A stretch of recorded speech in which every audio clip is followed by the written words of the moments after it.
Welcome to Pocono Raceway, located in the heart of the beautiful Pocono Mountains for today's Pennsylvania 500 on MRN. And Barney, there are a few unique twists to this 2.5-mile trioval. The corners here at Pocono can be absolutely brutal, and gear selection is crucial for those long straightaways. The drivers that'll do the best are the ones that can set their turns up correctly and slingshot out of them for that extra boost. Something a little out of the ordinary in this one for Jeff Burton. You're right, it's going to be tough for him. You get so used to starting up front, and then you have an off week and you have to start towards the back. Then when race day comes, you feel like you passed 1,000 cars at the end. And worse yet, sometimes you never make it to the front. The Delphi car seems to always have to start toward the back at these speedway tracks. And let me tell you how frustrating that is to a driver. Starting in the back of the pack all the time is kind of like only being able to drive at rush hour. You know where you want to be, but that car in front or beside of you is always in your way.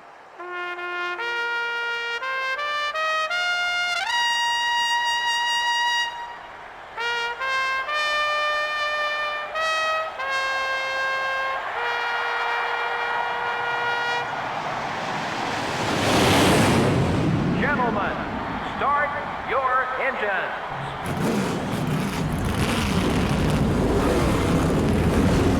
Hello everybody and welcome back to NASCAR Thunder 2003 Career Mode.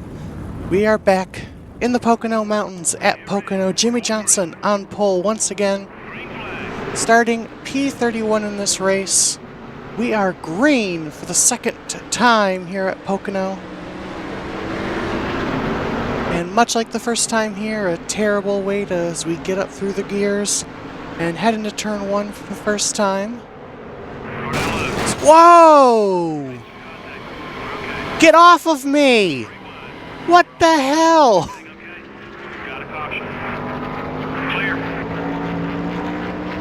Well then, that was a way to start this race. Tony Stewart just came to a dead stop in the middle of the corner in front of us, so we hit him. Then, who was that? Somebody hit, I think it was Purvis, slammed into him, which sent us up into Jamie Mack, and I kid you not, we could not get off of him. So he ends up going around. We are now 42nd and 43rd. We do have some damage according to our little indicator, so we're going to come to the caution flag early in this one.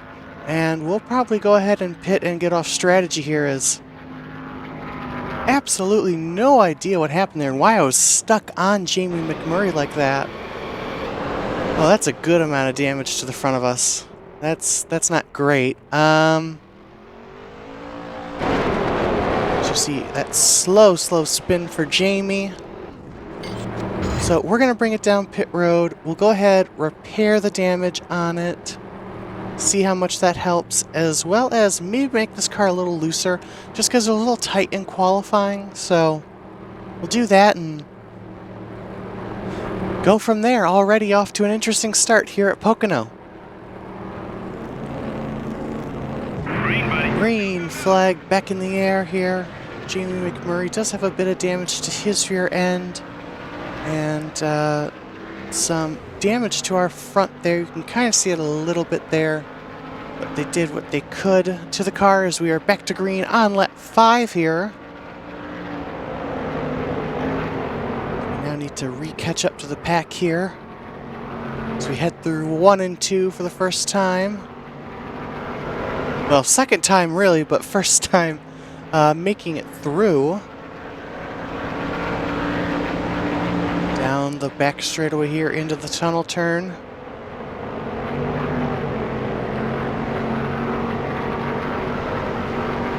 I have a feeling this is not going to be a race that particularly goes our way, unless something happens with strategy because of us now being off strategy, but with the damage, that is definitely going to hurt us here.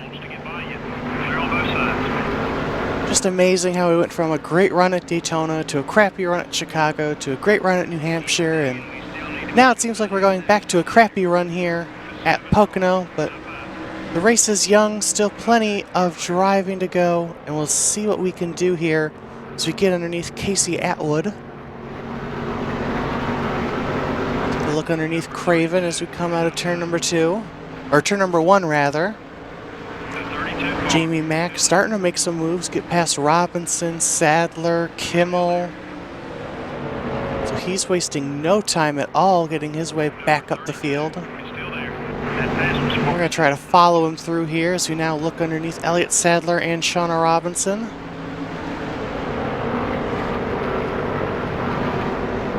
Of course, this race in real life in 2002, very different. Also had a crash on lap 1, but it was a little bit bigger with Dale Jr. and Steve Park getting together. That race also shortened by rain. It wasn't shortened by rain, actually. Rain delayed it. It was actually shortened because of darkness, technically.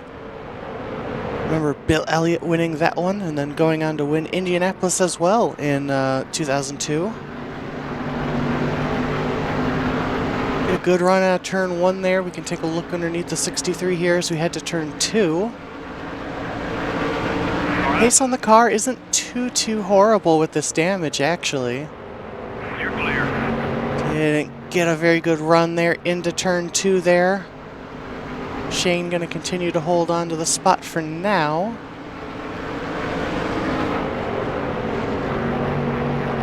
Though, good run through turn 3. So it looks like some cars already starting to come down pit road, oddly enough. Awesome, lad. Hold your line. He's still there. Take it easy. So quite a few spots gained that way. He's still there. As we look underneath John Andretti here. The 43 car is still there. Careful. So even though the crash was on lap 1, All clear, buddy. the green flag lap was lap 5, so we can go about, what, 5 laps longer than anyone else on our fuel. And really to gain any spots, it's kind of what we have to hope for is to stay out and something happens strategy-wise as Jamie Mack continues to slice and dice his way through some of these cars as he looks underneath Steve Park. We'll take a look underneath Kyle Petty into turn 3. See if any more cars decide to come down pit road. Doesn't look like it for now. Number 45 is still there. Try to squeeze ahead of Kyle Petty here. There we go. Keep it up, buddy. You're clear. The 55 car. Wrong button there, and ooh, a little bit of contact there with Bobby Labonte. Clear all around. Drove in a little hot there into turn 1. Is whoa! Minor contact with Todd Bodine as he slid up right in front of us. Hold your line. He's still there. We seem to have some good momentum going right now. Still there. As we are going to clear Todd Bodine out of turn 2. And now Jamie Mack and Steve Park battle side by side down the straightaway here into turn 3. That'll help us catch up to them. Well, as we come to be halfway in the race, we're almost actually about halfway on fuel there. We got the notice going into turn 3, so actually if this stays green, this could work out in our favor as we might be able to take less fuel than everyone else, and that might help us gain a spot or two as we have really gained on these two right here. Take a look down to the inside, possibly make it 3 wide. Nope, Steve Park gonna jump in line there behind Jamie, so we'll just go to the inside of Park here into turn 2. Still beside you. Keep digging. You're dropping back. What's wrong? Whoa! Got really tight coming out of the corner, slid up the track into Park. Doesn't seem like we got any new damage to the car, luckily. As we take a look underneath Park here in turn 3, Jamie Mack starting to drive away. As we race side by side with Park down the front straightaway. As you heard and then saw on the indicator, the front tires starting to get a bit worn there. But overall, car still feels pretty good. Probably could have loosened it up a little bit more under that pit stop, but honestly, this feels pretty good as we get a great run through turn 1 there. That's going to allow us to clear Park, get up here to Jamie McMurray. We'll look underneath him. The 27 car is outside. Get underneath Jamie here. No, we will just hold the position for now. All clear, buddy. Alright, so it appears that there are a couple more takers as we nuts Jamie Mack. Probably had some more flashbacks there. I see a couple cars. Johnny Benson, Kevin Harvick. It looked like Jeff Burton. They are in the pits. Clear on both sides. Some cars as well further back. So the pit sequence is well underway here. Number 27. A little crossover there on Jamie. The 27 car is still there. I expect to start seeing a ton more cars down pit road starting this lap. Everything okay? As Jamie gets back past us there in turn 2. He's down low. He's probably going to come in this lap.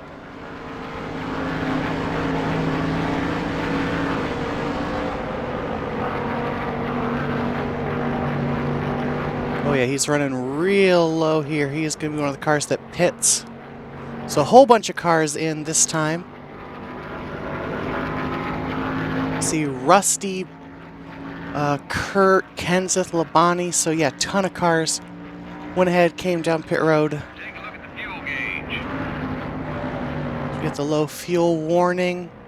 It's way up to the wall. I tried just letting out of the throttle instead, trying to save some fuel because we were so close earlier. Should see more cars coming down pit road this time. Yep, the current leader's gonna come down. Looks like just about everybody is coming into the pits now. That should actually cycle us out to the lead, I believe. Of course, this track's so big and the leaders were so far ahead, they're probably going to start leaving the pits just as we pass them, honestly. Lo and behold, there they go. They're just now leaving their pit box. But we do take the lead of the race, at least temporarily. We can try, let's go ahead, try to see as far as we can go here. Maybe we'll get lucky and there's a caution. I'm gonna doubt it, but we're gonna try to see what we can do here. Why not? Well, the leaders that pitted are here and they are much, much faster than us. It's all about just how many spots we'll lose, but however, we are not going to have enough fuel. I don't know how we were so much closer earlier. We're going to come into the pits here. We're going to add just 1 can of fuel. I'm not going to worry about any of the tires or anything like that. Let's see how many spots we end up losing here.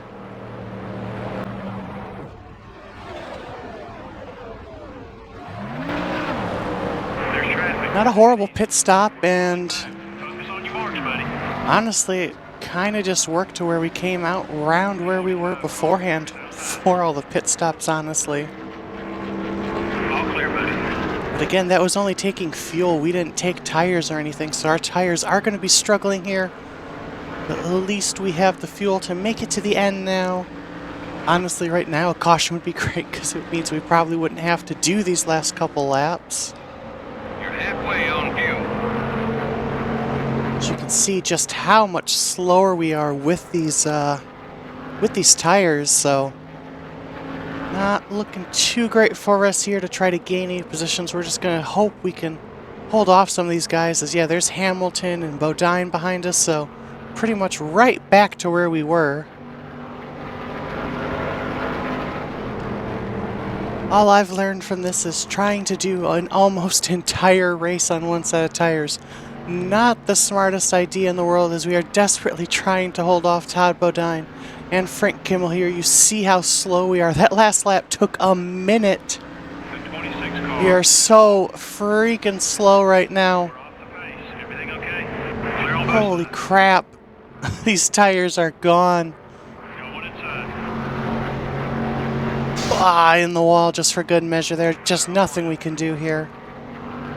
I don't think we can get past anymore. Pretty sure everybody else is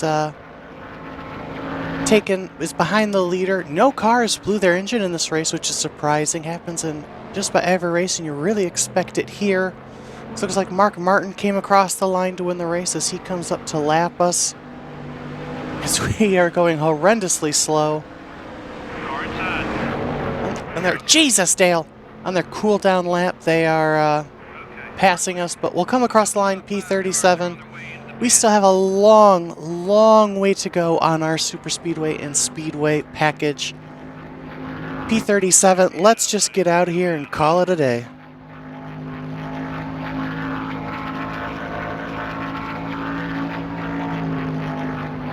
Not many drivers led a lap in this race. Yeah, there weren't too many battles up front for position. Those guys who ran in the top 5 were pretty dominant all race long. The Delphi car would like to have finished a lot better, I'm sure. I hate it for those guys, too. They were so positive about their chances to win this morning, but then they just had a bad race. It happens. Join us next time for another exciting NASCAR Winston Cup Series race. So long now from all of us here at EA Sports and MRN.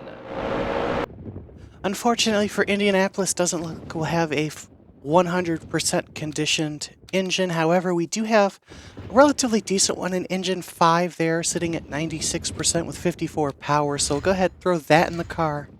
And we do have a brand new chassis to use, luckily, for the race itself. So we'll go with that setup on the car. As for our engines, we are in the process of building an engine that'll be done in one race, as well as an overhaul for one of our engines, so that is good. And chassis, I just sent one for an overhaul, and a new chassis will be done in one race, so that'll help us a lot in that department. And we have 4 races until our next engine efficiency upgrade. But next up is the Brickyard 400, one of the crown jewels, which also is no longer on the NASCAR calendar. So be sure to be subscribed for that one. If you liked this video, be sure to give it a like, and I will see you in the next video. Bye!